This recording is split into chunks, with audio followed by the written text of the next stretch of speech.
Kollengode merchant association golden jubilee ആഘോഷവും കുടുംബസംഗമവും ഫെബ്രുവരി 17-ന് ഗായത്രി കല്യാണ മണ്ഡപത്തിൽ നടക്കും.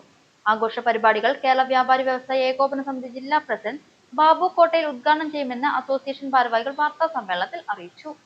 കേരള വ്യാപാരി വ്യവസായി ഏകോപന സമിതി രൂപീകൃതമാകുന്നതിന് മുൻപ് തന്നെ രൂപീകൃതമായ സംഘടനയാണ് കൊല്ലങ്കോട് മെർച്ചന്റ് അസോസിയേഷൻ. അതിന്റെ 50-ാം വാർഷികമാണ് വിവിധ പരിപാടികളോടെ ആഘോഷിക്കുന്നത്. പരിപാടിയോടനുബന്ധിച്ച് നടക്കുന്ന സായാഹ്ന പരിപാടി കെ ബാബു MLA ഉദ്ഘാടനം ചെയ്യും. വ്യാപാരോത്സവത്തിന്റെ നറുക്കെടുപ്പ് സിനിമാ താരം മറീന മൈക്കിൾ നിർവഹിക്കും. മെഗാ ഷോ, ബാൻഡ് മേളം, ഘോഷയാത്ര എന്നീ പരിപാടികളും നടക്കും. വ്യാപാരി ജില്ലാ സംസ്ഥാന നേതാക്കൾ പരിപാടിയിൽ പങ്കെടുക്കും. ഭാരവാഹികളായ president A Vinayan, secretary G Avinash, Jinesh AM, N Riyas, A Giridharan എന്നിവർ വാർത്താ സമ്മേളനത്തിൽ പങ്കെടുത്തു.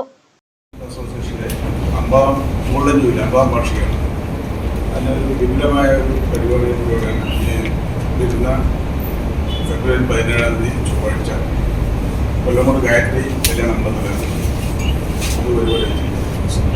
അന്നേ ദിവസം കാലത്ത് 9 മണിക്ക് രജിസ്ട്രേഷൻ കഴിഞ്ഞ ഉടനെ കൊല്ലങ്കോട് ടൗണിൽ നമുക്ക് ഒരു സുഘോഷയാത്ര സംഘടിപ്പിക്കും. അപ്പോൾ ജില്ലാ പ്രസിഡന്റ് ശ്രീ ബാബു കോട്ടയിലും ജില്ലാ സെക്രട്ടറി ഹമീദ് ഖാൻ, ജില്ലാ ട്രഷറർ ജില്ലാസ്, പിന്നെ നിയോജകമണ്ഡലം, പിന്നെ പ്രസിഡന്റുമാർ 7 നിയോജകമണ്ഡലം 7 പ്രസിഡന്റ് സെക്രട്ടറിമാർ അവരുണ്ട്. പിന്നെ നമ്മുടെ സംഘടനയിലെ സെക്രട്ടറി അംഗങ്ങളും എക്സിക്യൂട്ടീവ് അംഗങ്ങളും മറ്റ് ഭാരവാഹികളും